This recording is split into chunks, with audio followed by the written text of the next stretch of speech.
কথা হয়তো হবে, কিন্তু আর এইভাবে ফিল করা যাবে না, টাচ করা যাবে না।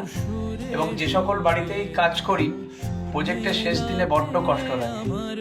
কোথায় কি ধরনের ডিজাইন হবে, কোথায় কিভাবে কাজ করব, ছোটাছুটি, দৌড়া দৌড়ি, সমস্ত প্রোডাক্ট, কাঁচা প্রোডাক্ট নিজের হাতে নিয়ে আসা, ডিজাইনারকে দেখানো, কার্পেন্টারকে কথা বলা, ফিটারকে কথা বলা, শুরু থেকে শেষ সবটা দাঁড়িয়ে দাঁড়িয়ে দেখা। পরে আজকে সব সম্পূর্ণ হয়ে গেল, যার বাড়ি তার হাতে চাবি দিয়ে দিলাম, বিষণ্ণতা সঙ্গে নিয়ে নিজের বাড়িতে ফিরে গেলাম।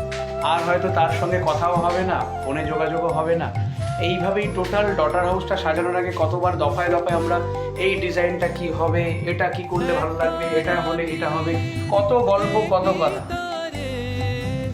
আর সেইভাবে কথা হবে না, ওনারাও ব্যস্ত হয়ে যাবেন, আমিও ব্যস্ত হয়ে যাব আবার অন্য একটা প্রজেক্টে। যাই হোক, সবাই খুব ভালো থাকবে। Thank you.